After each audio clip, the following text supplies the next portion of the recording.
मेरी 800 रुपये महीने तनख्वाह थी, वहाँ मुझे पानी पिलाने का काम मिला। मुझे नहीं पता था मेरे जीवन में ऐसा संघर्ष भी आएगा कि हम शहर से कुछ बनने के लिए आए थे, लेकिन पानी पिलाने का काम मिला चपरासी का। लेकिन समाने लगे, मैं उन डायलॉगों को पेट्रोल में प्रैक्टिस करने लगा।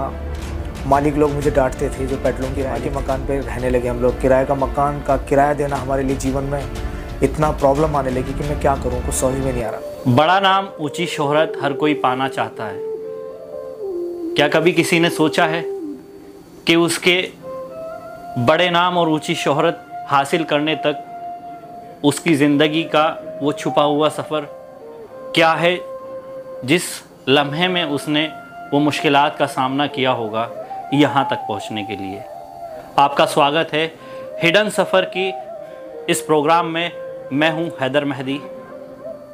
आज मैं आपको एक ऐसे शख्स से रूबरू कराऊंगा जिसने अपनी ज़िंदगी का सफ़र ज़मीन से शुरुआत की और आज एक बड़े मकाम पर पहुंचा है। मेरे साथ मौजूद हैं मिस्टर राजीव, जिन्हें शायद आप अलग नाम से जानते हों, और आज मैं उन्हें आपसे रूबरू करा रहा हूं। उनकी ज़िंदगी के उस सफ़र को आज हम जानेंगे जो उन्होंने यहाँ तक पहुँचने के लिए किया था और क्या क्या उनके साथ ये परेशानी आई थी।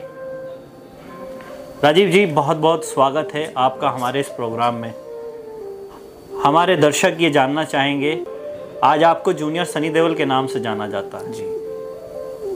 आपका सफ़र, लाइफ जर्नी किस तरह की रही और क्या क्या मुश्किलात आपके सामने आई? नमस्कार दोस्तों, मैं राजीव कुमार, और जिसे आप जूनियर सनी देओल के नाम से जानते हैं, और पूरा हिंदुस्तान जानता है कि मैं जूनियर सनी देओल के नाम से जाना जाता हूँ। लेकिन राजीव कुमार और सनी देओल के बीच में जो मेरी लाइफ का संघर्ष रहा, कितनी मुश्किलों का सामना करने के बाद एक राजीव जूनियर सनी देओल बना, यानी कि वो नाम मुझे मिला जो पूरा हिंदुस्तान ही नहीं, पूरी दुनिया सनी देओल साहब को जानती है। मेरी ज़िंदगी का सफ़र के बारे में मैं अपने आप लोगों को बताना चाहता हूँ कि कितने संघर्ष, कितनी मुश्किलें मेरे परिवार ने और मैंने उठाई है यहाँ तक पहुँचने के लिए। मेरा नाम राजीव है दोस्तों, और मेरठ शहर में गांव है कायस्थ बड्ढा, मैं वहाँ का निवासी हूँ। मेरा परिवार वहाँ रहता था। 1998 में हम लोग गांव से शहर में आए। मेरे मामा जी ने हमें न्योता दिया शहर में आने का कि शायद कुछ बच्चे अच्छे पढ़ लिख लें, आगे बढ़ जाएंगे, लेकिन गांव की लाइफ तो गांव की होती है। हम लोग शहर में आए।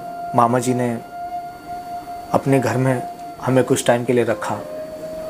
मेरे पापा एक फैक्ट्री में जॉब करते थे, उन्हें गले की प्रॉब्लम हुई, सांस की प्रॉब्लम होने लगी, घर के हालात बहुत ज़्यादा ख़राब रहने लगे। यहाँ तक कि मेरे पापा के साथ इतनी बड़ी प्रॉब्लम आई कि मम्मी ने कहा कि चलो गांव चलते हैं, लेकिन माँ पापा ने कहा कि नहीं, कोई बात नहीं, सब ठीक हो जाएगा। मुझे भी जीने का मौका मिला। मैं 6ठी क्लास में DN कॉलेज मेरठ में पढ़ता था।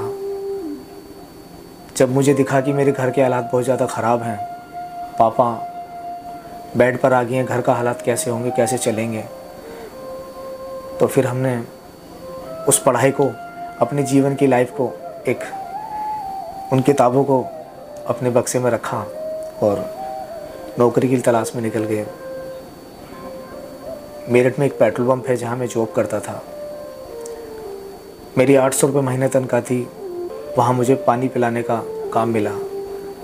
मुझे नहीं पता था मेरे जीवन में ऐसा संघर्ष भी आएगा कि हम शहर से कुछ बनने के लिए आए थे, लेकिन पानी पिलाने का काम मिला चपरासी का। लेकिन वो भी मेरी ज़िंदगी का एक सफ़र था जो भगवान ने तय किया मेरे लाइफ में। इतने बुरे हालात होने के बाद पढ़ लिख नहीं पाया। सोचा अब क्या होगा मेरे लाइफ में। मेरे मामा जी के बेटे ने मुझसे कहा कि एक फ़िल्म लगी है नरसिम्हा, एक लड़का है जिसके यहाँ एक शेर बना हुआ है, चल फिल्म देखने के लिए चलते हैं। तो मैं अपने मामा जी के बेटे के साथ मूवी देखने के लिए गया। मैंने वो मूवी देखी। उस इंसान को जब मैंने देखा तो बड़ा अजीब सा महसूस हुआ। सनी देओल साहब को जब मैंने देखा तो कुछ ऐसा लगा कि पता नहीं मैं इस इंसान को जानता हूँ, मेरा कोई रिश्ता है। भगवान ने मेरे जीवन में चमत्कार करा। मैं उस मूवी को इतना देखने लगा कि वो डायलॉग मेरे अंदर समाने लगे। मैं उन डायलॉगों को पेट्रोल में प्रैक्टिस करने लगा। मालिक लोग मुझे डांटते थे, जो पेट्रोल के मालिक थे, उल्टा सीधा बकते थे, मुझे कहते थे, लेकिन उनकी वो गालियाँ, उनकी वो सबक मेरे जीवन में और अच्छा आने लगा कि मैं अच्छे लोगों के बीच में काम करता था। फिर मैंने पेट्रोल की नौकरी छोड़ी, बहुत संघर्ष करा। एक दिन मैंने वेटरगिरी का काम भी करा, मंडप में अपने घर की प्रॉब्लम को देखते हुए पंपलेट बांटने का काम करा। बहुत सारे संघर्ष मेरी लाइफ में आए, लेकिन मैंने सनी देओल की आवाज़ को मैंने कभी नहीं छोड़ा। यहाँ तक कि इतनी भी प्रॉब्लम आई कि हालात बहुत ख़राब हो गए परिवार के। किराए के मकान पे रहने लगे हम लोग। किराए का मकान का किराया देना हमारे लिए जीवन में इतना प्रॉब्लम आने लगी कि मैं क्या करूँ, कुछ समझ में नहीं आ रहा था। लेकिन मैं उस ईश्वर का धन्यवाद करता हूँ, शुक्रिया अदा करता हूँ कि भगवान ने मेरे जीवन को बदल दिया। इस आवाज़ ने, जो भगवान ने मेरे गले में सनी देओल साहब की आवाज़ दी, उस आवाज़ ने मेरे जीवन को बदल दिया। यहाँ तक कि बहुत सारे लोगों ने भी मेरे लिए बहुत बुरा भी चाहा, ये क्या डायलॉग वाला बोलता रहता है। पेट्रोल पे भी लोग मुझे गालियाँ बकते थे, स्टाफ मेंबर, लेकिन मैंने किसी की नहीं सुनी। मैं इस आवाज़ को लेकर आगे बढ़ने लगा। 2006 में लापटे चैलेंज में मुझे मौका मिला, मैंने ऑडिशन दिया। मेरे एक दोस्त थे सौरभ भाई, जिन्होंने मुझसे कहा है कि ऑडिशन चल रहा है, वहाँ तुम ऑडिशन दो। उन्होंने मेरी फाइनेंशियली बहुत मदद की। एक राजीव खरे थे, उन्होंने मेरी फाइनेंशियली बहुत मदद की। मैं लापटे चैलेंज में ऑडिशन देने के लिए गया, वहाँ मेरा लापटे चैलेंज में सिलेक्शन हुआ। वहाँ मेरे जीवन में पहली बार मुझे 2,40,000 रुपये मैंने वहाँ से जीते। और मेरी 2 बहनों का रिश्ता था, वो पैसा मैंने अपनी बहनों की शादी में लगा दिया। एक लापटे चैलेंज का कलाकार पैदल घूमता था, जिस पर अपनी साइकिल भी नहीं थी। न्यूज़पेपर में फ्रंट पेज पे मेरी फ़ोटो छपती थी और मैं पैदल चलता था। लोग मजाक उड़ाते थे कि देखो ये जा रहा है लापटे चैलेंज में काम करने वाला, पैदल घूमता है। हमारा अपना मकान भी नहीं था, बहुत हालात ख़राब हुए, बहुत परेशानी आई लाइफ में, लेकिन मैंने कभी हार नहीं मानी अपने जीवन में। बस ये सोचने लगा कुछ आगे करना है, बढ़ना है। मेरे जीवन में जॉनी लीवर साहब, हिंदुस्तान के जाने माने कॉमेडियन जॉनी लीवर साहब ने जब अपने घर पे न्योता दिया, मैं उनके घर पर गया। उन्होंने मेरी लाइफ को और बदला। ईश्वर ने उन्हीं के द्वारा ये शब्द बोला कि बेटा कुछ अपने शहर में अपना कुछ काम करो, जो इस फिल्म लाइन से जुड़ा हुआ, जो हम लोग भी आपके साथ जुड़े रहे हैं। फिर मैंने एक कंपनी मेरठ शहर में बनाई, सनी एंटरटेनमेंट ग्रुप के नाम से। शादी ब्याह के प्रोग्राम करने लगा। जितने मेरे दोस्त बनते गए उतने मेरे दुश्मन भी बनते गए, जो मेरे काम से जलते थे। लेकिन मैंने किसी की नहीं सुनी, क्योंकि मैं सभी के लिए बहुत अच्छा चाहता हूँ। फिर मेरी फैमिली में बहुत सारे संघर्ष आए, लेकिन धीरे धीरे संघर्ष ख़त्म होते चले गए। जैसे जैसे मैं प्रोग्राम करता गया, वैसे वैसे मेरी लाइफ सुधरती चलेगी। अच्छे कपड़े पहनने लगा, अच्छे वाहन मिल गए। भगवान ने मेरे जीवन में बहुत अच्छा घर भी दिया, उस ईश्वर का धन्यवाद है। अपने परिवार में अपने घर में रहने का मौका मिला। कॉमेडी सर्कस करा, मेरे पे बाइक नहीं थी, कॉमेडी सर्कस ने मुझे एक बाइक दी, प्लेटिना 125 सीसी, जो मेरठ से मुझे गिफ्ट मिली कॉमेडी सर्कस के द्वारा। तो बहुत सारे लोग ऐसे थे जिन्होंने मुझे उधार भी दिया।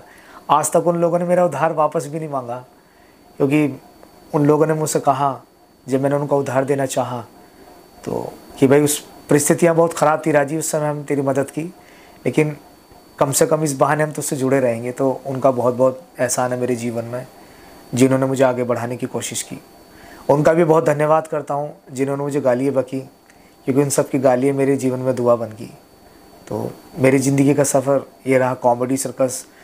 सनी देओल साहब से जब मैं घायल 1 सेकंड के सेट पे मिला, अभी 5 साल पहले ही, कृष्णा भाई, गोविंदा जी के जो भांजे हैं कृष्णा भाई ने मुझे मिलवाया। उनके पिए थे शिवा भाई, उनके द्वारा मैं मिला सनी देओल साहब से। लेकिन मैं सिर्फ मिला, लेकिन वो बातें वहाँ तक नहीं पहुँच पाई जो मैं चाहता था। यानी कि वो जो मैं आवाज़ निकालता हूँ, जिनकी वजह से मेरा घर चल रहा है, वो आवाज़ मैं उन्हें नहीं सुना पाया। तो अब दोबारा फिर मुझे कपिल शर्मा शो में कुछ ऐसा मौका मिलने के लिए जा रहा है, जो आप सबकी दुआएं हैं, जो मेरे कुछ पर्सनली लोगों ने मुझे इनवाइट किया वहाँ। तो ये मेरे जीवन का सफ़र है, और आज जो भी कुछ हूँ आप सबकी बदौलत हूँ, जैसा भी हूँ। बस एक छोटा सा डायलॉग मैं आप लोगों के बीच में रखना चाहता हूँ। जिस आवाज़ ने मेरे घर में रोजी रोटी दी है, मेरी चार बहन भाई हैं, तीनों की शादी हो गई, भाई की भी शादी होगी। मैंने अपनी शादी नहीं की क्योंकि मेरे पे बहुत बड़ी जिम्मेदारी थी मेरे परिवार की। तो उस आवाज़ को मैं आप लोगों के बीच रूबरू करना चाहता हूँ कि मेरा जो ज़िंदगी का सबसे पहला डायलॉग था नरसिम्हा मूवी का, जिससे मैंने जीवन में कुछ सीखा। सिनेमा हॉल में 7 रुपये का टिकट लेके मैं आगे बैठता था, तो उस डायलॉग ने मेरे जीवन को सुधारा, सनी देओल साहब के डायलॉग को। तो आज मैं रूबरू होना चाहता हूँ। जब मैं डायलॉग बोलता था तो मेरे घर वाले समझते थे मेरे अंदर कोई भूत आ गया, कोई प्रेत आत्मा आ गई, ये क्यों बोलता रहता, क्या करता रहता। लेकिन ये तो भगवान ही जानते थे या मैं जानता था कि भगवान ने मुझे रोजी रोटी दी आगे बढ़ने के लिए। तो मैं आज उस डायलॉग को आप लोगों के बीच रूबरू होना चाहता हूँ। बड़ा फेमस डायलॉग है नरसिम्हा मूवी का, जो मैं बोलना चाहता हूँ आप लोगों के बीच कि बस बाप जी, आज के बाद आपके नमक की गुलामी खत्म और अब ये जंग शुरू होती है। ये जंग इसलिए नहीं कि वो परिवार इस शहर में रहेगा या नहीं, ये जंग फैसला करेगी ये शहर आपका है या इस शहर के रहने वालों का। ये जंग फैसला करेगी इस शहर का हर एक नौजवान आपकी कठपुतलियां बनकर रह पाएगा या नहीं। आप अपनी पूरी ताकत लगा दीजिए उस परिवार को इस शहर से निकालने की, और मैं अपनी पूरी ताकत लगा दूंगा उस परिवार को इस शहर में रखने की। मुझे कसम है इस शहर के हर एक नौजवान की बाप जी, अब इस शहर में दूसरा नसीब में पैदा होने नहीं दूंगा, नहीं दूंगा।